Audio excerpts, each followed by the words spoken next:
Hello, hello. Welcome back to another great episode of Girl, Why Not You?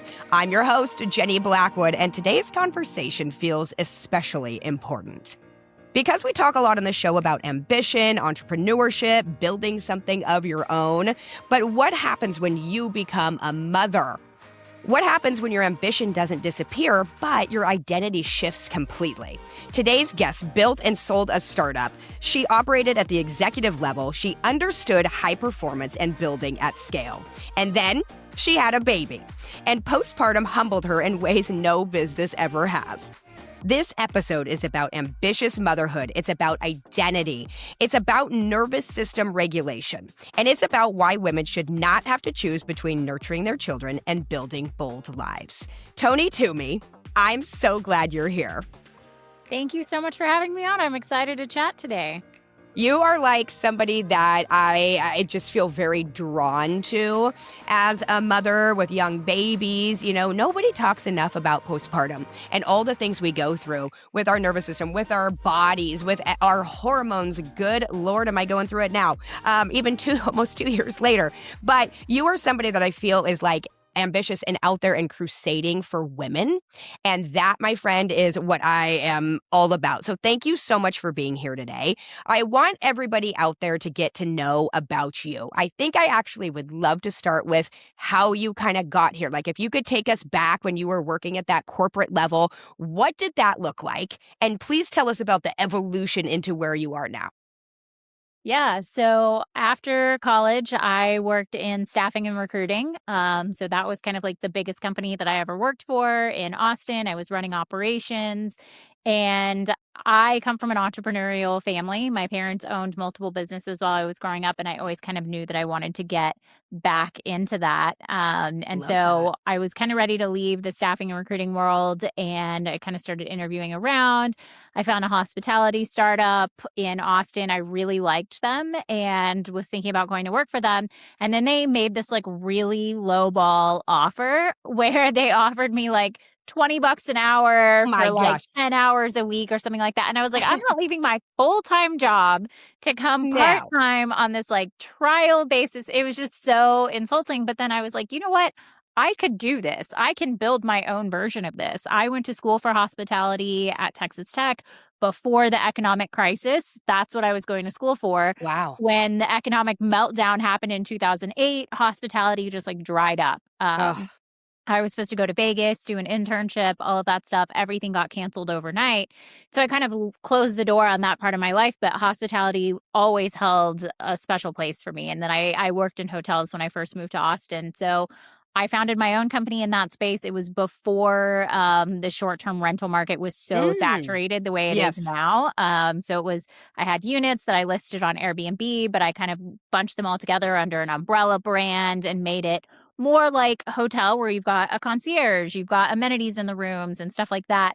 But there's still an Airbnb where you've got a whole big, beautiful apartment and then Yeah. local recommendations and all that kind of stuff. So it was fun. It was crazy. I was young and like Yes. literally doing every single piece of it. So it was like That's full just amazing.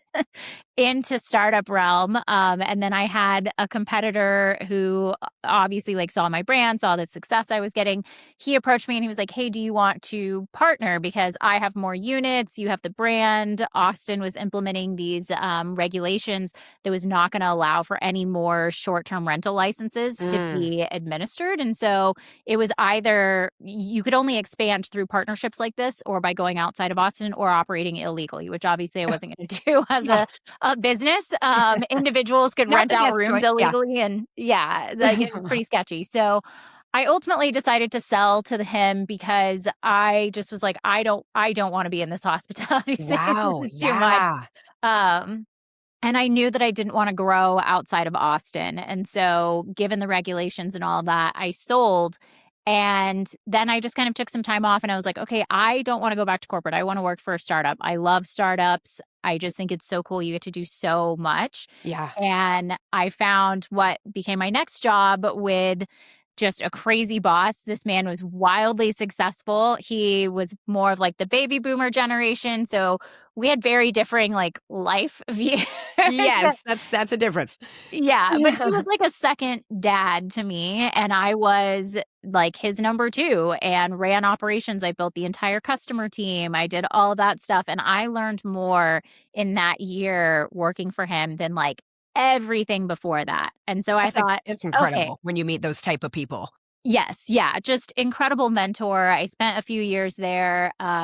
Ultimately left because I just was tired. It was a consumer facing tech business. I was tired of that. I moved over into health tech, and still in the startup space, but it was a slower paced startup. And that's when I decided, okay, we can have a baby now. Like this is slower space. I have the capacity in my life, and I'm very type A, very structured. I'm a planner. So I thought like, okay, I can plan for postpartum. I can like do the courses. I can prepare. Like I'm good. I will be ready for this. Yes, like anything else, if I put in enough work up front, I can control the outcome.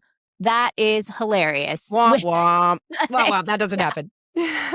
My daughter from day one said, "That's funny, Mom. Not going to happen." Reality check.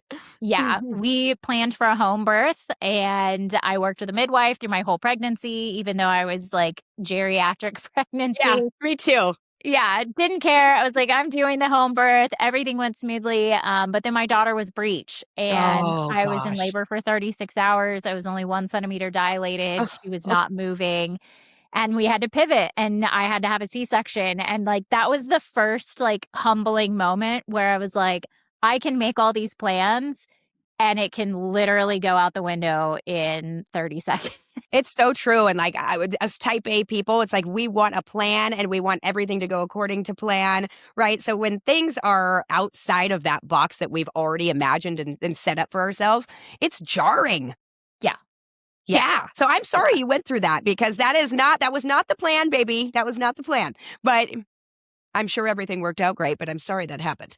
Yes. Yeah. She's healthy. I fortunately had a great recovery from my C-section. I have heard some horror stories from moms who've had really, really rough recoveries from that. And I think I just got really lucky. I didn't have a bad reaction to the epidural. Like everything was fine. 2 nights in the hospital and then got to come home. That's amazing. So it worked out, and she's happy and healthy. She has eczema, but that's we deal with it. Yeah. I know how that feels, and I'm sure there's a lot of moms listening to this too. You know, it's like we just have to, even as we talk about entrepreneurs, we have to pivot all the time. Even as moms, we pivot all the time. Yes. Every day there's like some new wrench thrown in the plan. So, okay. So you had the C-section, baby's born, everything's great. What happens next? It was very humbling because I am just hyper independent. My whole life has been like, I can do everything on my own. I don't need other people. I am the caretaker. I take care of other people and I pour into everyone else. And so for the first time in my life, I was kind of forced to allow the reversal of that. I was forced to like rely on my husband for him cooking and like doing all of this stuff. And like, this bless feels his weird. heart, like he got really good at cooking really fast. Nah, good job stepping up to the plate. What's hubby's name? Jarrett. So, good job. Yeah. Yes. Yeah. He got very good with the Instapot. Nice. And luckily, my daughter was born in November. Winter babies, when you live up north, are the best because the days are so short and you're like, oh, the sun is down. The day is over, even though it's like 4:00. Yes. Time to go to bed. Yeah. It was amazing. But I had to learn how to like allow myself to be taken care of. And I had to like learn how to ask for help. We don't have any family around. We live up in North Idaho. I'm originally from Texas, so my family's all in South Texas.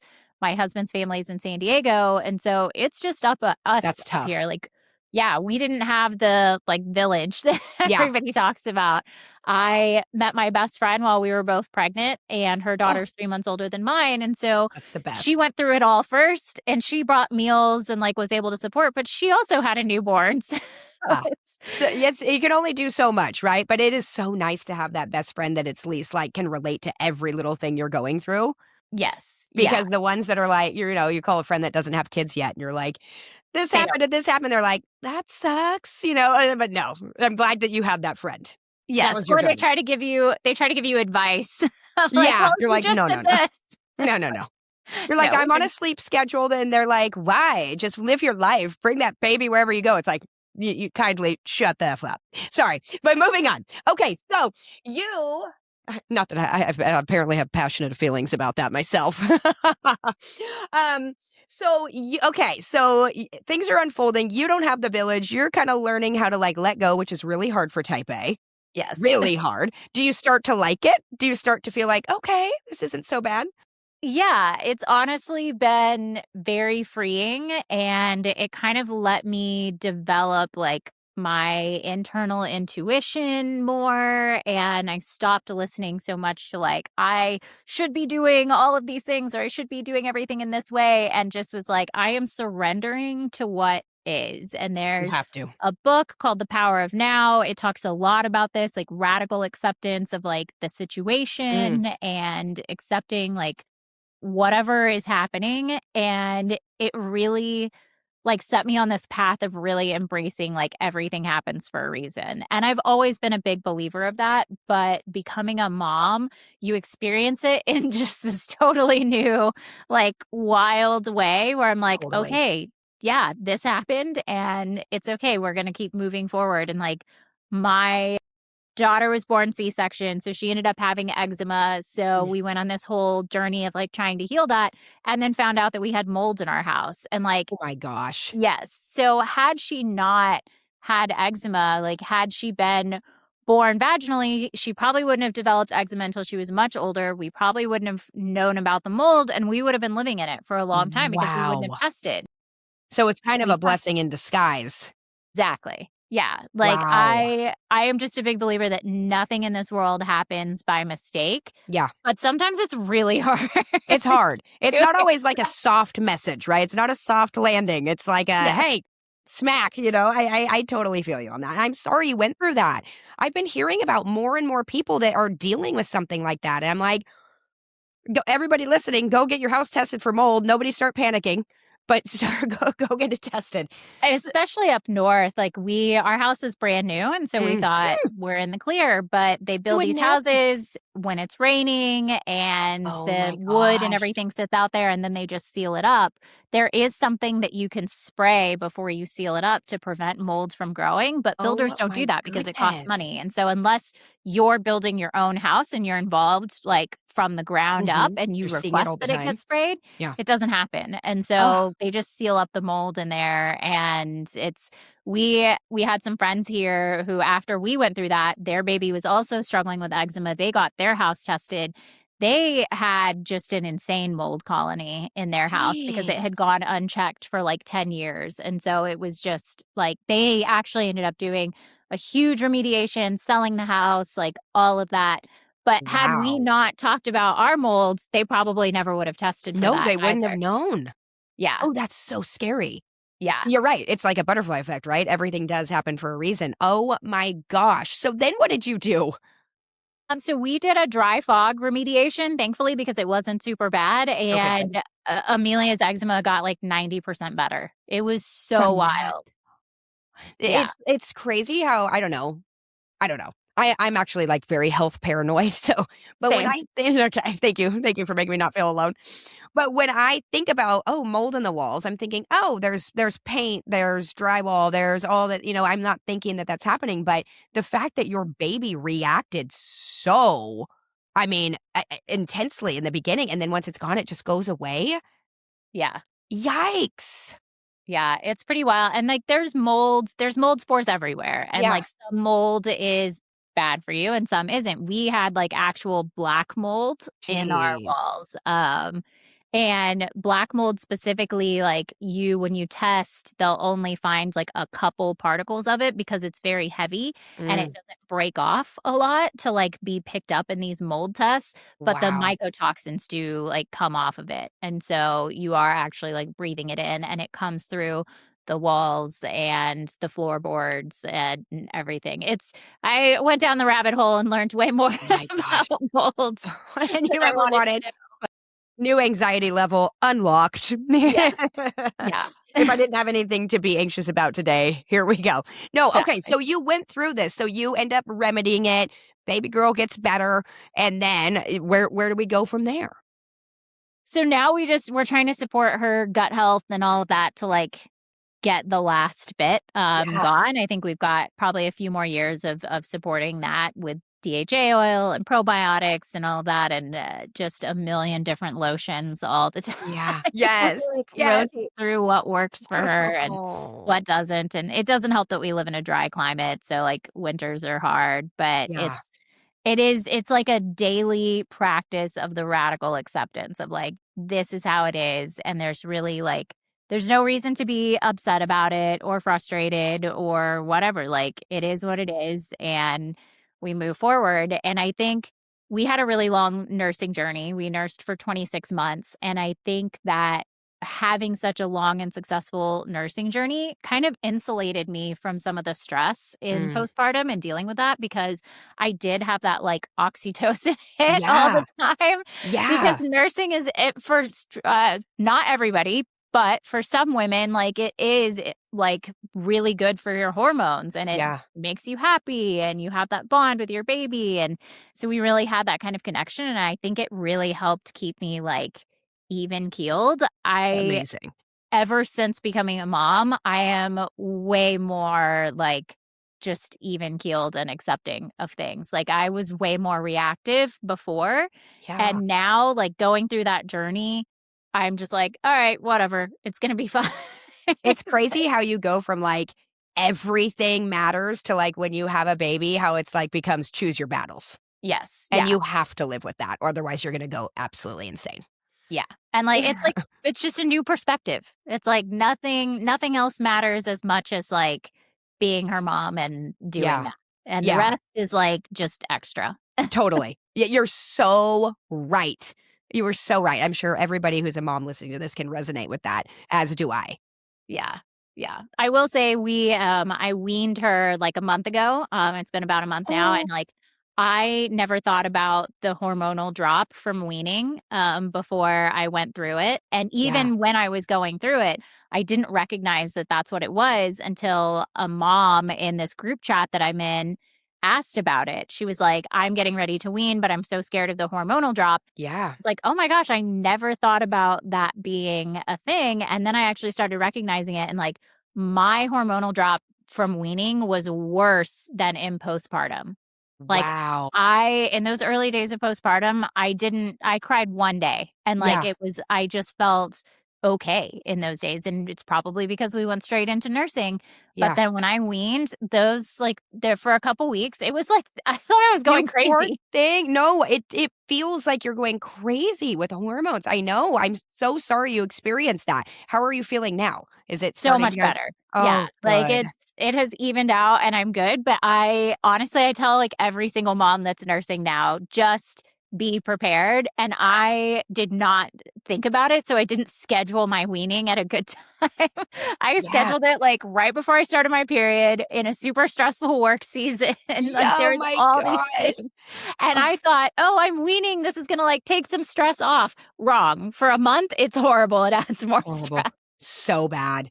I only nursed until I think my baby was done at like 5 months. She was just like, give me the bottle. But I mean, I have friends that had babies around the same time as me. They're, I mean, like 2 years old, still nursing. I'm like, God love you women, because I was like also done at 5 months. Yeah. I was like, I love it, but it was a lot.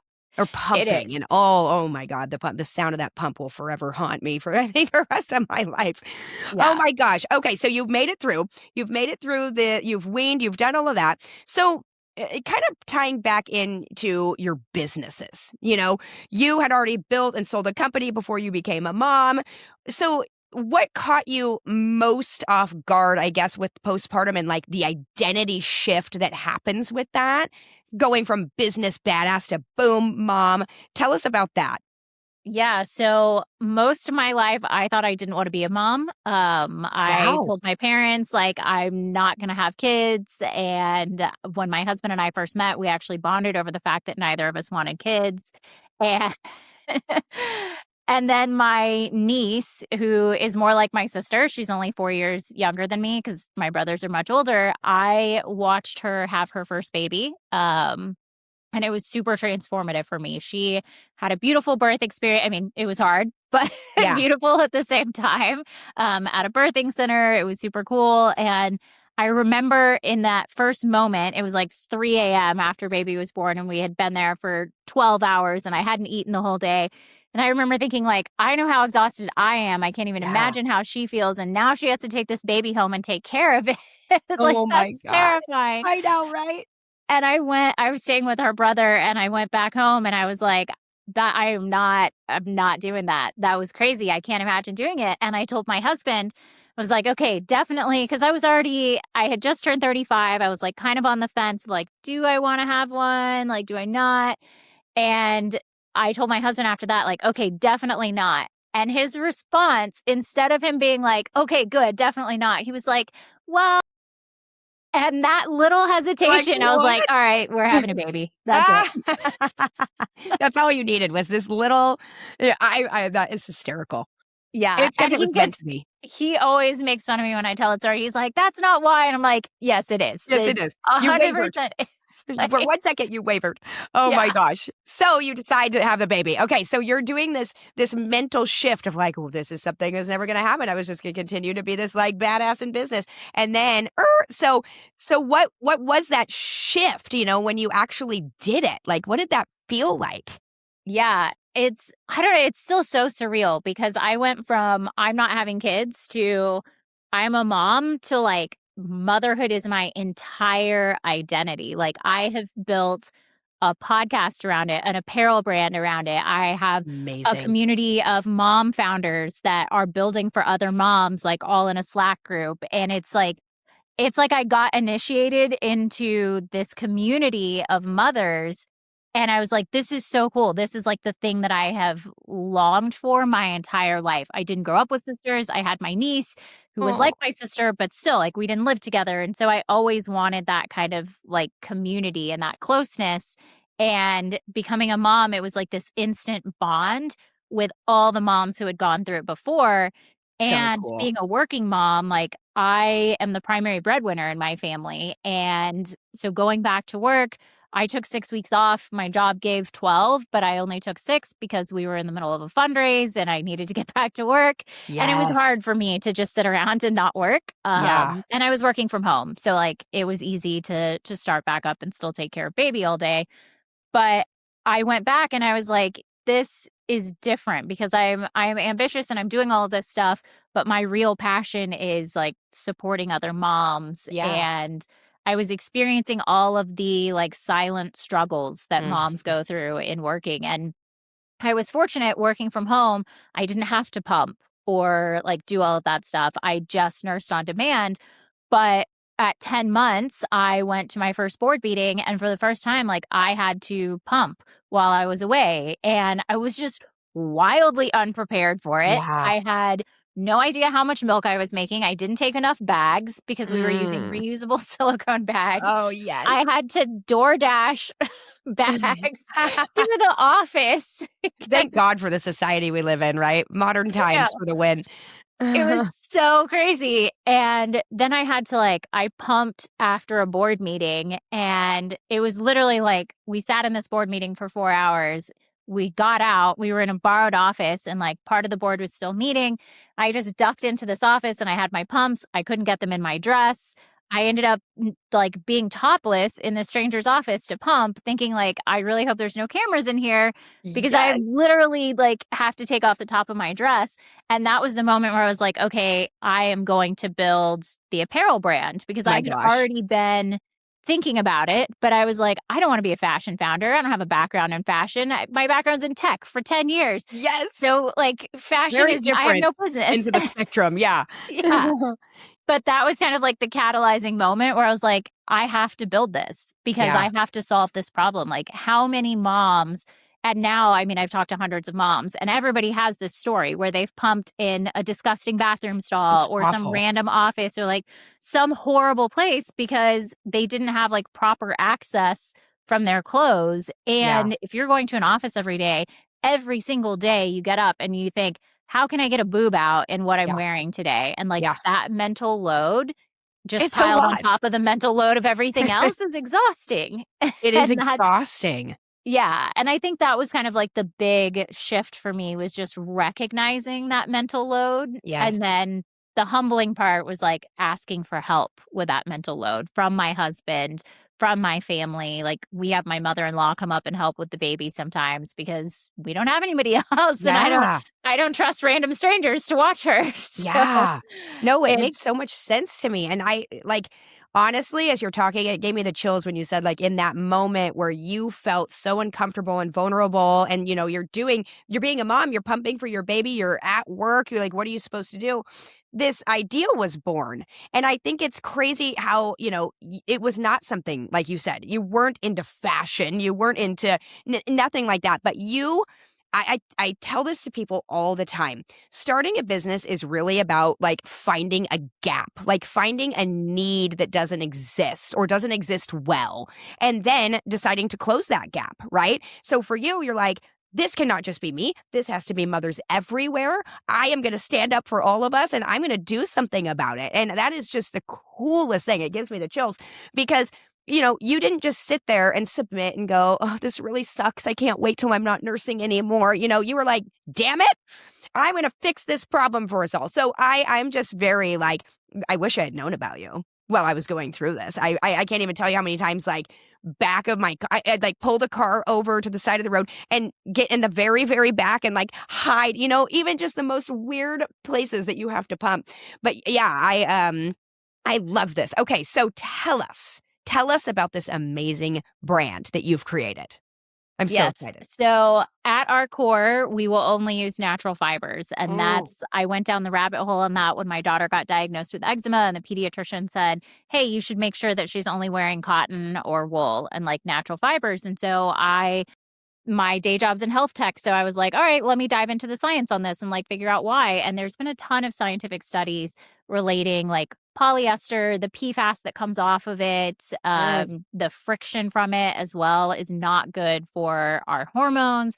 It's causing decreased fertility. We have my an gosh. epidemic in this country of little girls starting their periods super early. It's just getting earlier and earlier every year.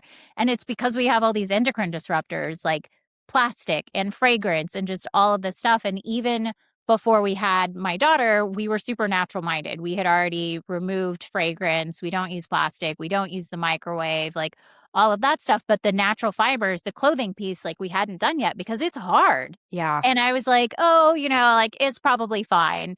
But your skin is your largest organ. What you put on it every day heats up with friction, like it soaks into your skin. And like Gosh. clean beauty really had its moment where everybody was like, hey, we're going to stop slathering our face with toxic chemicals. Yes. And it just extends to the whole rest of the body. Like your clothing is the same. There was a That's study done where crazy. they made, oh, sorry, what's that? That is just crazy. You can't even wear clothes anymore without worrying about what it's doing to you. I mean, yeah. Yes. Yes. Okay. So the organic brand is huge. Yeah, so there's the clothing industry, like apparel industry, unfortunately is completely unregulated. And so manufacturers can use whatever chemicals they want. They can use any, and when like you're ordering stuff off Shein, it's even worse, like Temu, all of that stuff. It's horrible. Like there's been multiple instances where they've tested children's clothes and they've got like heavy metals and stuff like that in them. And you would think like, okay, well, let me just buy from like American brands and stuff like that. But they're still using polyester, and polyester is like the biggest offender. There was a study done where they made dogs wear pants. And, yeah, I like gotta love it. underpants. And they did cotton, wool, 100% polyester, and then a 50-50 blend of cotton and polyester. And the dogs that wore the polyester or the cotton polyester pants were unable to get pregnant. 4 out of the Stop 7 it. dogs were unable to get pregnant up to 6 months after they stopped wearing the pants because it impacted their hormones. They tested like their actual like estrogen, progesterone, all of Oh, that stuff throughout their cycle. And the dogs that wore cotton and wool pants, like no change whatsoever. everyone, public service announcement. We've just canceled polyester. It Yes. is canceled.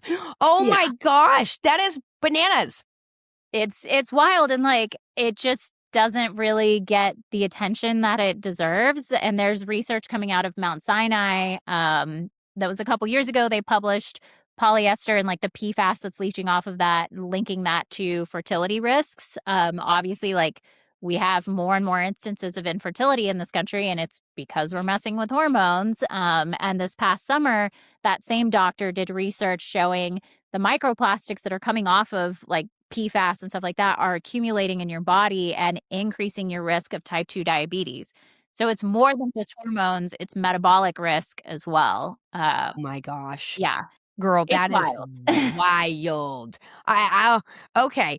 Well, there's going to be a lot of changes that I'm personally making after this podcast. I'm going to, by the way, I feel like we've just become best friends on this podcast. So I'm going to join the Slack group and be writing you about all the things.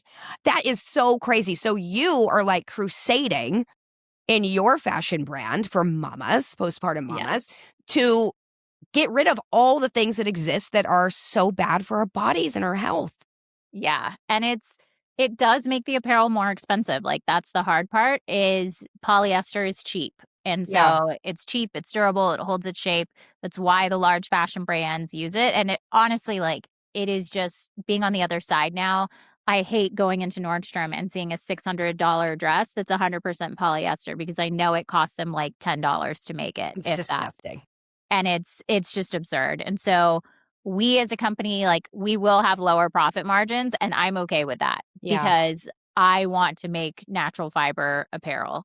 So everything that we're launching in the first year is dresses that have nursing access, like nursing or pumping access, but that don't look like nursing dresses because there are nursing brands on the market. Like there's dedicated nursing brands, but you can tell they're nursing dresses. Like they don't make stuff that I would wear to a board meeting because there's a zipper across the chest or an extra flap that just like hangs over like this. And then I'm going to have like the 70-year-old man that's on our board, like staring at my chest the whole time, trying to figure out what the hell is on there. Like those are great for lounging around the house. And I definitely have some of those pieces.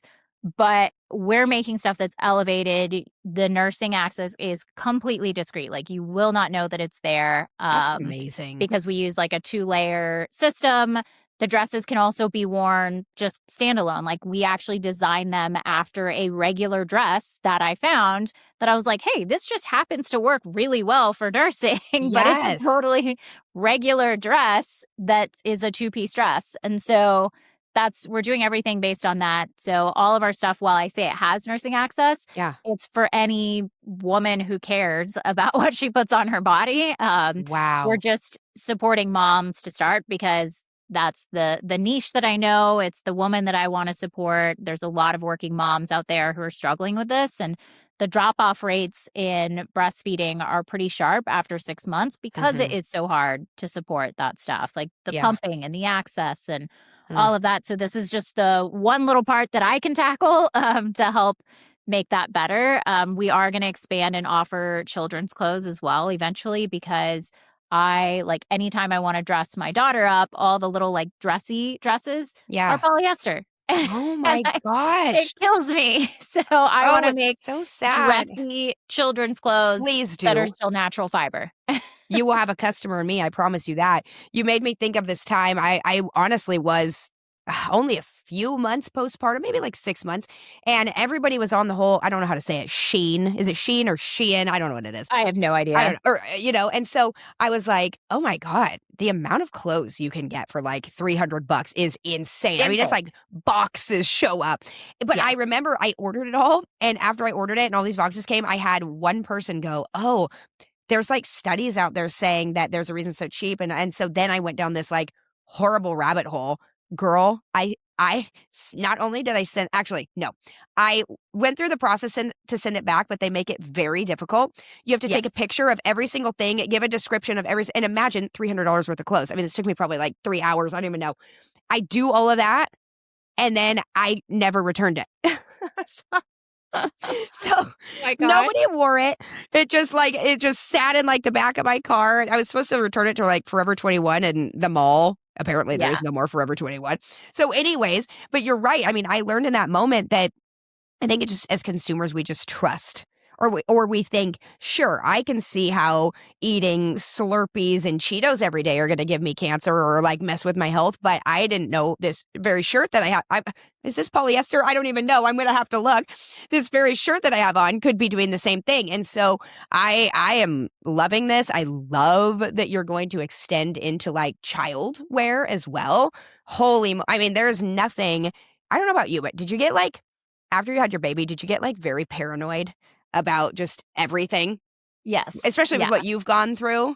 I'm so Yeah, paranoid. especially like being an older mom. I just turned 38. My daughter's only 2. So I'm like, Yeah. I really have to take care of my health because I want to be around to see her kids someday. Yes. And I want to be like fit and healthy. I don't want to be like on my deathbed when Yeah. she's having kids. And I want to be able to keep up with her as we snowboard and like do all of these things. And my Yeah. husband and I, even before we had her, always said like your health is your wealth. Yeah. Both of our families have health issues and like don't really take care of themselves. And so it's something that we prioritize a lot and we Yeah. invest in that now. Like we see good doctors, we get our tests done regularly, we invest in good meat and good clothes. And like I would rather buy fewer items that are better quality because Yeah. I think like as a society in the US, we are insanely consumerist and it's Yeah. the amount of waste and it's really sad. Like we just don't need all of this stuff. When you look at like houses that were built in the 50s, the closets are like this big and now we have closets the size of our garage Yes. because we just think we need all of this stuff and we really don't. And like you talk about Shein, like that stuff is cheap for a reason because they use child labor. They use the Oh cheapest my stuff. They God. make the clothes soft by putting chemicals on them. And that's like for Hone, we make everything in Italy. I wanted to avoid Mm. any countries where there could ever be the potential of child labor. I want everything to be ethically manufactured, sustainable, like down to where we get our wool and cashmere yarn from. I make sure Wow. that those farms practice like ethical practices, are not like abusing the animals because that stuff matters. And Excuse me. unfortunately, with it being so unregulated, when you buy a $10 shirt off of Amazon, like you might feel like, oh, I'm getting this great deal. Yeah. But you have to think about why is it so cheap? What corners did they cut? Like it's just like factory farming in the US. There's a reason that meat is so cheap Wow. and it's not good for you. It is not good for you. It is not. And yeah, so I hope that you're really opening the eyes of everybody listening today to like what is out there that we can control. It may require some adjustments, right? But we can control it. And I know that a lot of the good brands, even when it comes to food, clothing, whatever you want to call it, they're more expensive. But like you said, health is wealth. And if you're willing to put all kinds of money into other things that really don't matter, I hope that everybody will realize that it is important to put your money towards things that really will matter, and longevity in yourself, your children, just overall health and wellness. So tell us, like with Hone, I'm like so excited. When have we launched? When is launch? Tell us Yeah. everything. It is a wild ride making a product-based business. Yeah. We originally were going to launch in a couple weeks, but the dresses showed up from Italy and they were not to our standard. And I just refuse to rush this. Good for you for having standards, girl. Yes. Yeah. I will not, like when I first got the dress, I tried it on and I was like, this isn't right. And when I went to bed that night, I was like, maybe it's sellable, maybe it's not. And then as I was laying there, I like couldn't sleep thinking about it. And I thought, if I even have to ask, then it's not sellable and like it's not in the right state. And we are a premium brand and I recognize that like it is an investment piece and I want to make pieces that people will have in their closet 10 years from now. Yeah. Like this sweater that I'm wearing, I've owned for 12 years. It's a Yeah. 100% wool sweater. Like it's nice. It was an expensive piece, but it holds up. And Right. that is like the quality that I aim to make. And we're making these timeless designs. We're not doing super trendy colors or super trendy styles. We're doing stuff that is like capsule wardrobe staples. Yeah. And so because of that, I have really high expectations on the quality. And so I would rather hold our launch. What we were going to launch was our sweater dress. It's like a wool cashmere blend. By the time the stuff gets remade, it's going to be summer. So that means we're holding this inventory until September. for a fall launch. And I would rather do that and like be out the capital than launch something that I'm not 100% proud of. I So think we're that's working very on admirable. Truly. it's from a financial standpoint, it's painful. We are like bootstrapped. I'm fundraising, but so far we've just bootstrapped everything. And I also, from a fundraising standpoint and being very intentional too, I don't want to take money from just anybody. I want mission aligned investors. I honestly, like, I want moms on my cap table. I want moms who have experienced it and like want to be part of this and actually have like valid opinions. I have a Yeah. really hard time when like old white men are giving me their opinions on how You're I like, should build okay. a Yeah. Sit women's down, apparel sir. brand. Yes, Yeah. exactly. Like, thanks, but no thanks. Thanks, but no thanks. Not your arena. Yeah. Yeah. No, that So totally makes sense.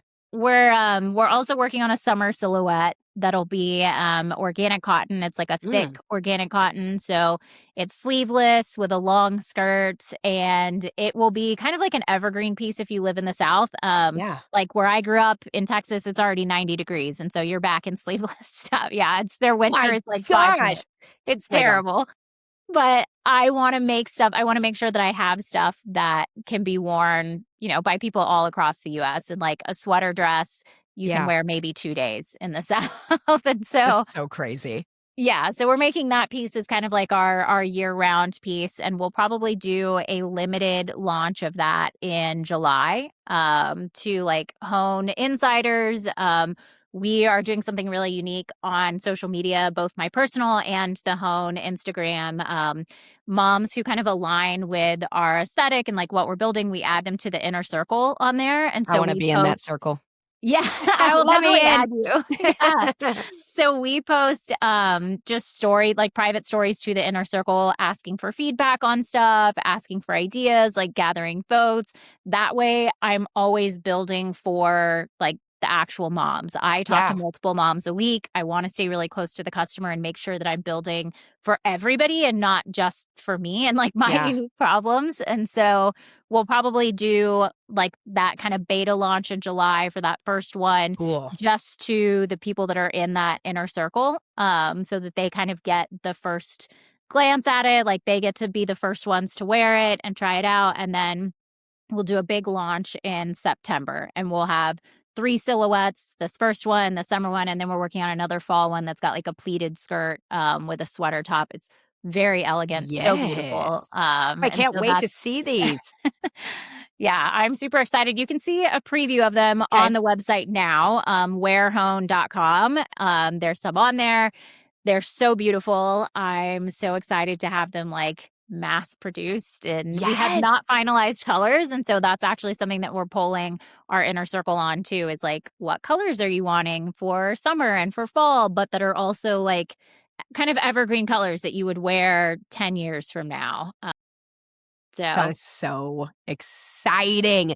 And you know what? I think for type A people, and I think for people like who want everything to be perfect, I'm glad that you're listening to your gut here, because you've worked really hard for this. And this is something where it's like you're this close, but it's like you need to be absolutely all in. This is it. Or you're not going to feel good about it, and nobody wants that. So this is a case where I say, a lot of times I tell people like, it doesn't have to be perfect, but I can see why in this case you need to get there, and you're so close. So she mentioned that website, you guys. It's Wear, like WEAR, and then Hone, HON as in Nancy E. I will put that in the show notes to make it really easy for everybody to get there. But where else can people follow you? Like, where do you ultimately where can people go to learn more about you, your brand, everything awesome that you are? Yeah. So my Instagram, I'm super active on my founder Instagram, and that's where I'm sharing a lot of kind of this insider stuff. I have a podcast too, the Postpartum Standard. That's where I recruit a lot of guests from, like just moms who are passionate about the postpartum season. So my Instagram is Toni, Toni.Toomey, Toomey. So I'm super active on there. And then obviously Hone has an Instagram too, wear.hone. But yeah, I think my personal is where I'm like the most active. I share a lot about the science that I've been talking about, just other clean brands. As a mom, I have vetted a ton of brands. Yeah, I My bet. friends always joke that I should like have a blog just of all the product Ooh, recommendations now here we're because talking. yeah, I go down the rabbit hole and like really research stuff before I buy it. So I have a ton of recommendations on You a should lot of start different that. things That should be natural. like the next step that you take Yes. over, your next place to conquer. Because I mean, God, I would love that. You're going to Yeah, save me the there's time and the research and the headache and just tell me what to buy and what not to buy. I'm in, all in. Thank you yes. for sharing that. And really, I mean, your podcast too. I'm going to plug everything here in the show notes because you're just kind of a gal that I think moms need to be around and need to be learning from. And obviously, your standards are very high. And we need more people like you out there advocating for us. So I'm going to ask you a question to kind of round everything out here. You're obviously a businesswoman. You're a mama. You're all the things, right? You're a great wife. So if there's a mom who's out there listening right now and they feel ambitious too, but maybe they feel guilt around it. Maybe they're like, oh, that's going to take time away from my baby or my family or what would you tell that mom? Your kids watching you chase your dreams gives them permission to chase theirs. Like So true. that's Chills. because the mom guilt is real. Yeah. It's real. Like my daughter was just screaming at the door because she wanted to come in, and she's Bring always her in. like, she's always just like opening the door while I'm working and wanting me. And there are times when I have to hand her off to my husband and say like, "Mama has to go work now," and she doesn't like that answer, and it definitely pulls at my heartstrings. But I know that when she's older, she's going to see that I was a present mom and I chased my own dreams. Like I like to say that I'm a reformed people pleaser. I spent a lot of my life catering to other people's needs. I've always been the caretaker. I'm very nurturing. And I spent most of my life pouring everything into everybody else's dreams and not chasing my own. Yeah. And becoming a mom made me so fiercely like rebel against all of my people pleasing tendencies Oh, because I don't want my daughter to grow up like that. I never want her to be a people pleaser. And so I know that she does what I do. So yes. I have to stop doing Yes. it. I have to chase my dreams. I have to show her when I fail, when things happen, like, and I keep going. And that's okay. You fall down, you get up, you keep going. That's so true. I feel that in my soul. And they are watching. And I'm going to tell you, Toni, she's going to be so proud of you. She's going to be like, my mom did it all. And she gave me the very best. Like, you are amazing. And I'm so happy to know you. I'm really grateful for you being here today. I learned so much from you. I know everybody listening has too. Everybody, please go to the show notes, okay? There are so many different ways that we can have Toni in our lives helping us be the best moms that we can be, doing the best things for our children. Thank you for being that voice and that person who's standing up to say, no more of these non-maternity clothes or these, like you said, the ones that just draw attention to all the wrong places. I can't wait to go on your website. I can't wait to be a customer. Thank you so much, Toni, for being here today. Of course. Thank you so much for having me. This has been amazing. Absolutely. And I hope that we get you back on here once everything's launched. We're bringing you back. We're going to talk all about it. But everybody, every mama out there listening here today, please take her story to heart. Please realize that this too could be you in any capacity, anything that you are thinking about, anything that you feel called to. Please know, girl, why not you? If something in this episode made you sit up a little straighter or dream a little bigger, don't ignore it. That's your future nudging you. I'm living proof that you can start messy, start scared, start in the worst timing, and still create something beautiful. Thank you for listening to Girl, Why Not You? Now go take one small step towards the life you've been craving. Hit subscribe, leave a review if you feel called, and share this with someone who's ready for more.